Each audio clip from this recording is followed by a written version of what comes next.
Salve, salve nação corintiana!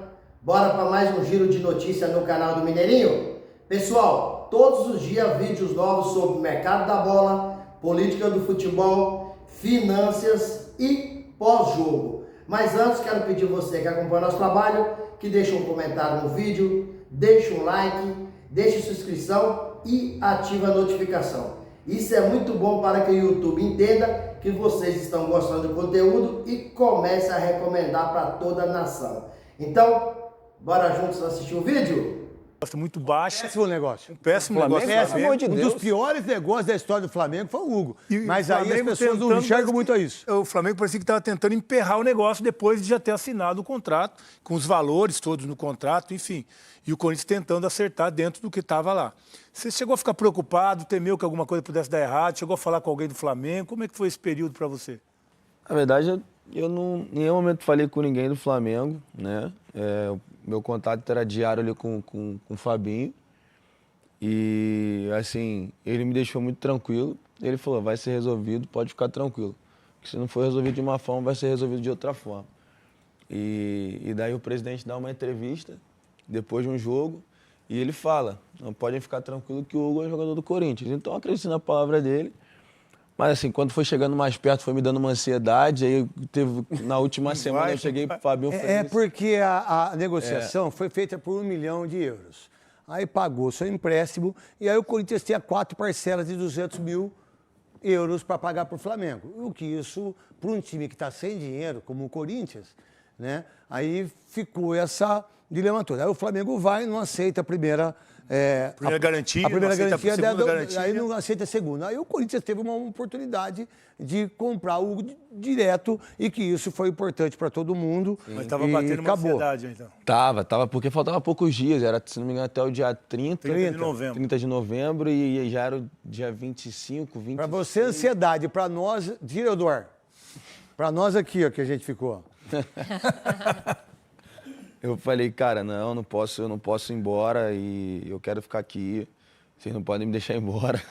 Aí o Fabinho, não, fica tranquilo que vai ser tudo resolvido. E foi resolvido, então tem que... Pagou à vista e resolveu o problema. Resolveu o problema. Souza. Ô, craque, eu queria fazer uma pergunta. Gostei dessa aí. Salve, fiel, tudo jóia? Gente, novamente de volta no canal, trazendo para vocês um giro de informações do Corinthians. E vamos falar um pouquinho do mercadão da bola. Após o Timão terminar aí o Campeonato Brasileiro, a diretoria do Corinthians está a todo vapor aí no mercado, visualizando, olhando, reconversando com representantes, com empresários, a respeito de fazer grandes contratações. E Mantuan, que tem apenas 23 anos, foi oferecido ao Corinthians. Ele tem 25 jogos nessa temporada, fez 3 gols e 4 assistências. Foi titular em 14 jogos no Zenit. Ele é um jogador, por ser muito jovem, né, tem muita técnica, é um jogador inteligente, recompõe bem os passos, pode jogar na lateral, consegue jogar no meio campo, é um jogador de muito recurso. E se precisar dele apoiar o ataque, também tem qualidade técnica suficiente para isso. Só que é um jogador que o Zenit quer 2,5 milhões de euros. Porém, o Corinthians, após ele ser oferecido ao Timão, o Corinthians ainda não respondeu os representantes do atleta.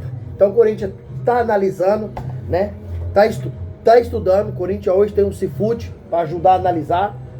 Então olha todo o percalço, todo o percurso do jogador, todo o histórico, de tudo um pouco o Corinthians analisa para fazer uma contratação. Mas por enquanto o Corinthians está estudando internamente essa possibilidade de contratar em Mantuan. Gente, sobre Gabigol. Gabigol acabou participando aí do podcast Par. E você percebeu que algumas indiretas que ele deu, ele tá afim de jogar no Corinthians. Tá afim de jogar no Corinthians. Tendo em vista que o Timão, no início do ano, foi atrás dele. Tudo que ele pediu pro Flamengo, o Corinthians ofereceu. E mesmo assim, ao final, o Gabigol não aceitou jogar no Corinthians. O Gabigol ainda não fechou com o Santos, porque ele quer um atacante para jogar lá dele. O Santos ainda não tem. Porque a palavra dele no Podpah é: para onde eu for, ano que vem eu quero ser campeão. Gabigol é multicampeão no Flamengo. Então ele quer dar continuidade à carreira dele, sendo campeão. Ele falou que praticamente fez a carreira dele toda no Brasil e não se arrepende de nada, porque é melhor jogar no Brasil, ser campeão, do que ficar em 15º, 16º, 18º, 17º, né, na Premier League. Então o Gabigol, pelo que eu percebi, se o Corinthians chegar e fazer uma proposta oficial, Gabigol fecha com o Timão. Sobre Roger Guedes, Paulo Pitombeira acabou avisando o Corinthians aí que o Flamengo quer contratar o jogador.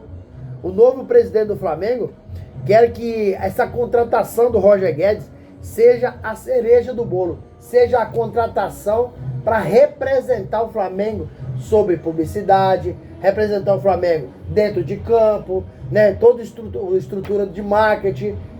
Roger Guedes é um excelente jogador, ganha uma bagatela aí de praticamente 5 milhões, né, do Catar. Acho difícil. Por isso que o Paulo Pitombeiro, que tem boa relação, agora tem, né, antes não tinha, boa relação com o presidente Augusto Melo, avisou o Corinthians, porque se o Corinthians quiser contratar o Roger Guedes, precisa de ir o quanto antes possível. Mas, sinceramente, eu acho que o Corinthians, o que tinha que fazer é a manutenção de Roberto, né, o jogador ficar, e não precisaria contratar aí o Roger Guedes, porque o Roger Guedes deu certo no Corinthians, mas em vários lugares não deu certo, porque o Roger Guedes acaba sendo polêmico, é um cara aqui de personalidade muito forte, né? E o Roberto não é, e o Roberto combina com qualquer um. Pode chegar, né, e não dá liga aí com outro jogador do Corinthians, que hoje do Corinthians também tem grandes medalhões, né? Soteldo, o presidente do Santos, Marcelo Teixeira, não quer negociar o jogador com o Corinthians, a não ser que a proposta do Timão seja excepcional. Mas o Grêmio ainda está na parada e o presidente do Santos, Marcelo Teixeira, prefere negociar o jogador com o Grêmio. É outro jogador, praticamente é igual o Roger Guedes, polêmico. É um jogador polêmico, é um jogador que tem dificuldade no grupo. E o Corinthians hoje está com um grupo muito acertadinho, apesar que não estava bem no brasileiro, né? Estava aí na zona de rebaixamento, mas todos os jogadores que concederam entrevista sempre falou, mas o ambiente do Corinthians era bom demais. O que faltava é dentro de campo acertar. Como acertou dentro de campo, o Corinthians virou a máquina. Em 10 jogos, 9 vitórias, a maior arrancada do Brasileirão da história do Corinthians. Só perdeu aí nesse segundo turno para a melhor campanha, que foi o campeão, o Botafogo. Se não tivesse mais uns 8 jogos, 8 a 10 jogos, com certeza o Corinthians tinha condições tranquilamente de bater campeão, porque o time está bem montado, o time está acertado. Ramon Dias acabou aí acertando o time e escalando certo, substituindo certo. O time virou uma máquina de marcar gol. Com a chegada do Memphis Depay, com Hugo Souza, André Ramalho, Thales Magno, o Corinthians melhorou muito. E também, sobretudo, não esqueci de falar aqui, Carrídio. Que jogador esse Carrídio, hein?